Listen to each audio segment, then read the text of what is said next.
जय हिंद साथियों, स्वागत है आप सभी का एजुकेशन के 86 में। रुक करते हैं एक बार फिर से नई वैकेंसी और बड़ी वैकेंसी की तरफ। खुशखबरी है उन सभी 10वीं पास छात्रों के लिए जो कि यहाँ पर इंतज़ार कर रहे थे रेलवे की रिक्रूटमेंट का। रेलवे में 10वीं पास छात्रों के लिए ग्रुप डी की वैकेंसी कब आएगी? क्योंकि देखिए, पिछली बार जो वैकेंसी 2019 में निकाली गई थी उनमें लगभग सभी लोगों को अब है ना, अप्रॉक्स अगर कहें तो सभी को ज्वाइनिंग हो चुकी है। लेकिन अगर हम बात कर ले यहाँ पे दोस्तों कि नई वैकेंसी का अपडेट कब तक आ जाएगा, तो ये जानकारी मैं आपको दे दूं कि अक्टूबर 2024 तक जो है इसकी आसार दिख रहे हैं कि नोटिफिकेशन जारी कर दिए जाएंगे आरआरबी के सभी जोनल वेबसाइट्स पे। अब आपको तैयार रहना है कि आपको अपनी नौकरी अगर लेनी है तो आपको यहाँ पर जो है कैसे तैयारी रखनी है, कौन कौन से वो पोस्ट होंगे उसके बारे में हम बताएंगे वीडियो में अभी कि कौन कौन से वो पोस्ट होंगे जहाँ पर विदाउट आईटीआई वाले छात्र भी यानी 10वीं पास हैं तो आप आवेदन कर सकते हैं। कौन कौन से वो पोस्ट होंगे यहाँ पे जहाँ पे लगभग यहाँ पर योग्यताएं जो होंगी 10वीं प्लस आईटीआई की होंगी, और कितनी सीटें लगभग आपकी हो सकती हैं, कितनी सीटें हो सकती हैं लगभग आपकी जो कि आईटीआई वालों के लिए होगी और 10th पास वालों के लिए होगी। एज लिमिटेशन की भी हम चर्चा करेंगे क्योंकि उम्र सीमा की हम बात करेंगे यहाँ पे। और देखिए, जानकारी में पहले आपको न्यूज़ दूंगा, न्यूज़ अपडेट बताऊंगा कहाँ से न्यूज़ आया है, कैसा न्यूज़ है। उसके बाद हम इसके जो एजुकेशन और एलिजिबिलिटी की सिलेक्शन प्रोसीजर की हम चर्चाएँ करेंगे। एज में छूट भी मिलनी चाहिए भाई, जानकारी सरकार तक पहुंचानी होगी ना, तो कान तक पहुंचाने के लिए तो ये सारी चीज़ें आप लोगों को भी साथ देना होगा यहाँ पे। तो प्लीज़ चैनल को सब्सक्राइब कर लीजिएगा और बेल आइकन दबा लीजिएगा। चलिए सीधे पहले तो खबरों पे ले चलते हैं, और खबर बहुत गर्म है। रेलवे की ग्रुप डी की वैकेंसी को लेकर यहाँ पर 1 लाख रिक्त पदों पर जल्द ही भर्ती निकलने की उम्मीद है।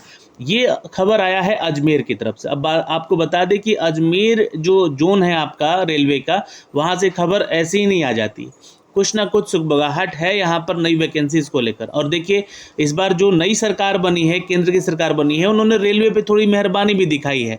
अभी हाल के ही दिनों में एएलपी का जो टेक्नीशियन का वैकेंसी है उसमें बढ़ोतरी कर दिया है उन्होंने। सीटों की संख्या का जो है यहाँ पे अपडेट दिया है, बढ़ाकर दे दिया है। यही नहीं, एसएससी जीडी का जो वैकेंसी था उसमें भी सीटों का संख्या बढ़ा दिया गया।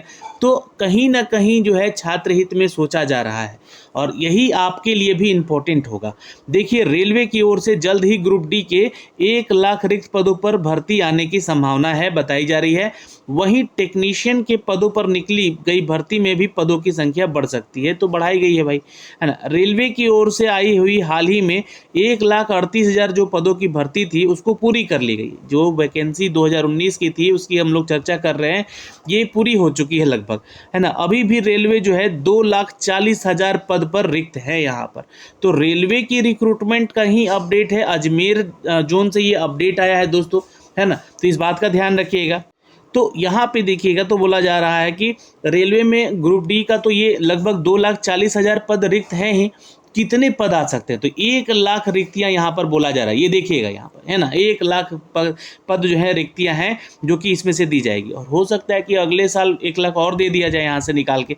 तो रेलवे की कर्मचारी संगठनों की मांग पर रेलवे ने ग्रुप डी और पैरामेडिकल में रिक्त पदों की भर्ती निकालने की तैयारी शुरू कर दी है। तो ये एक अच्छी अपडेट है, खुशखबरी है आप सभी छात्रों के लिए। और जो छात्र देखिए तैयारी में नहीं है, तैयारी में शुरू हो जाइए। आप लोग के लिए सक्सेस की 98 पे जो है आपको जल्द ही यहाँ पे आपको क्लास भी देखने को मिलेगा। चैनल को जाके सब्सक्राइब कीजिए सक्सेस की 98 को, और वहाँ पे जो है एएलपी के लिए भी कोर्सेज दे दिए गए हैं। तो जाके अगर तैयारी कर रहे हैं तो जल्दी से जाके ज्वाइन कर लीजिएगा सक्सेस की 98 यूट्यूब चैनल पे। अच्छा, इस संबंध में सभी जोनल रेलवे की रिक्तियों के पदों की संख्या अगर देखें तो आकलन जो है 2025 तक करते हुए ब्यौरा मांगा गया है। ऐसे में अगर देखा जाए तो ग्रुप डी की लगभग 1 लाख पदों की भर्ती जो है आने की संभावना है, और ये भर्ती लगभग अक्टूबर माह में निकाली जाएगी।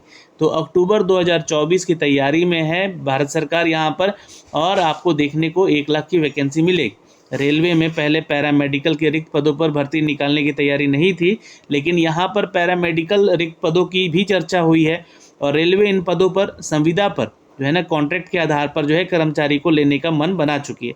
तो जो पैरामेडिकल में छात्र जाएंगे यहाँ पे उनको कॉन्ट्रैक्ट बेसिस जॉब होगा, लेकिन रेलवे ग्रुप डी का जो वैकेंसी होगा वो सरकारी होगा, वो यहाँ पर लिया जाएगा।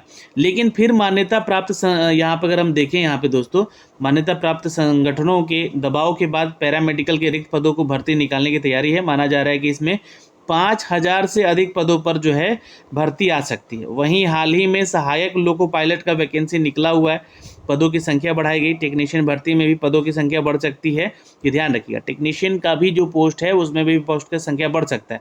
इस संबंध में रेलवे ने सभी जोन में रिक्त पदों की रिव्यू मांगा है और माना जा रहा है कि जल्द ही टेक्नीशियन की भर्ती में पदों की संख्या जो है लगभग 9,144 से बढ़कर 30,000 तक हो सकती है।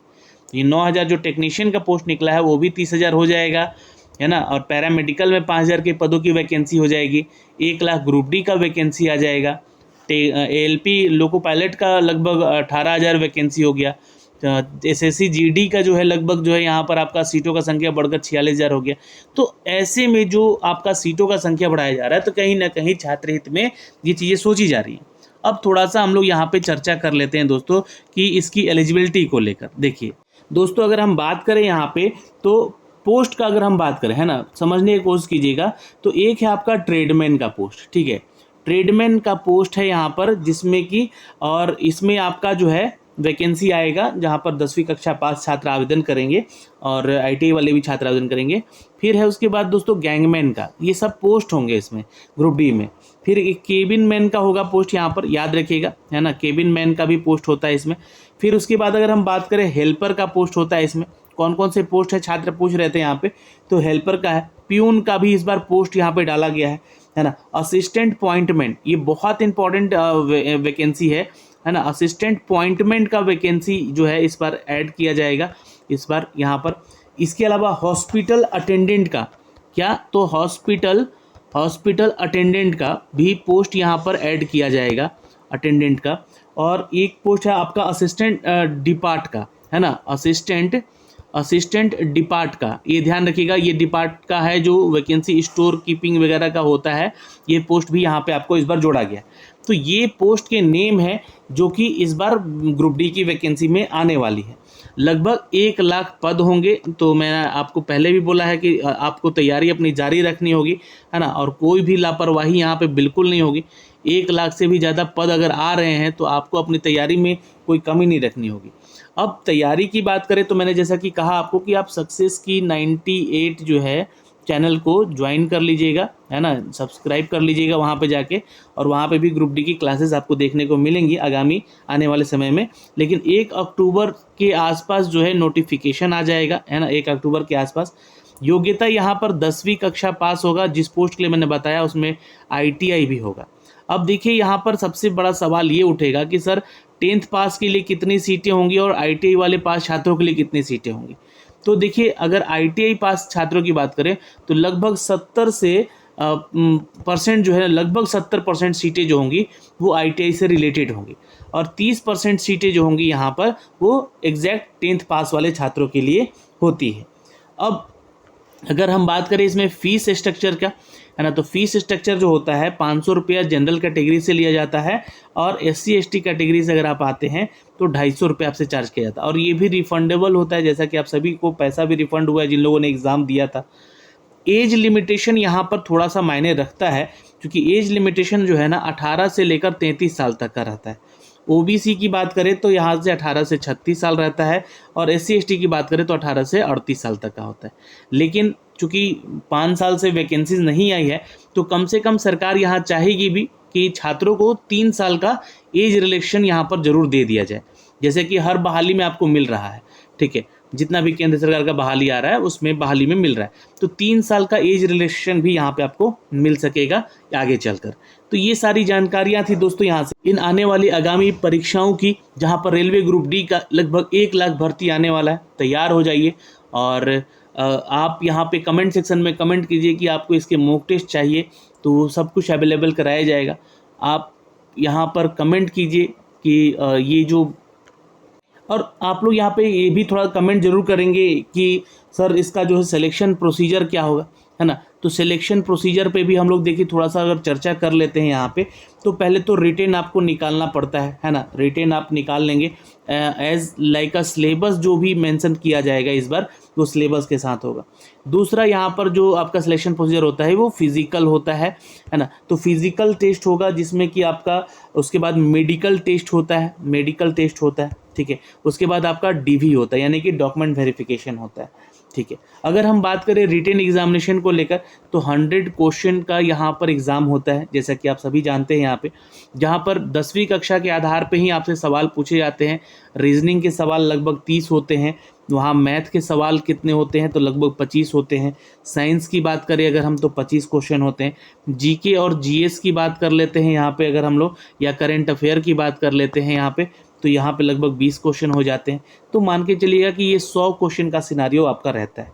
वहीं पे अगर हम बात करें फिजिकल का तो दोस्तों फिजिकल में क्या होता है ये भी ध्यान से समझ लीजिएगा, है ना। तो ये कमेंट जरूर कीजिएगा, आप लोग को इसके बारे में संपूर्ण जानकारी आगे भी देंगे हम लोग, है ना।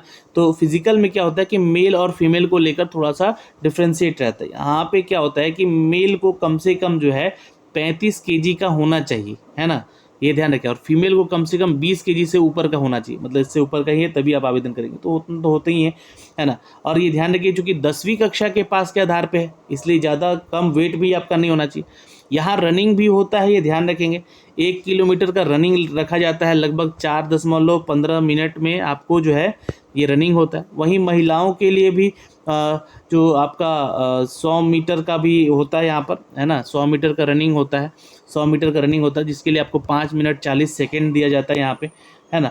और ये सारी चीज़ें हैं यहाँ पर दोस्तों इन सभी को फिजिकल को लेकर, ताकि आप इसको पास करते हैं तो यहाँ से क्वालिफाई होते हैं। अच्छा, रिटेन एग्जामिनेशन में ध्यान रखिएगा, है ना, रिटेन एग्जामिनेशन में निगेटिव मार्किंग होता है यहाँ पर, और ये निगेटिव मार्किंग 1/3 का होता है, तो ये थोड़ा सा टफ बनाता है आपके रिटेन एग्ज़ाम को लेकर। फिर आपका उसके बाद मेडिकल होता है, मेडिकल वगैरह में आपको सर्टिफिकेट वगैरह बनवा के ले जाना होता है। अगर आप पीएच कैटेगरी से आते हैं तो आप डिस्क्वालीफाई हो जाएंगे, क्योंकि यहाँ पे फील्ड वर्क ज़्यादा रहता है। हाँ, ऑफिशियल वर्क के लिए आप अप्लाई कर सकते हैं, तो वैसे पोस्ट के नेम आएंगे जो कि हम अब तक आगे साझा भी करेंगे आगे चलकर भी, ठीक है। तो ये सारी जानकारियां हैं दोस्तों जो कि आगे आने वाली हाल ही की प्रक्रियाओं में हम आपको लेकर आएंगे, और एक एक करके सिलेक्शन प्रोसीजर और सारा डिटेल जो है संपूर्ण विश्लेषण करेंगे आगे आने वाली वीडियोज़ में भी। जय हिंद, फिर मिलेंगे आपसे अगले वीडियो में, धन्यवाद।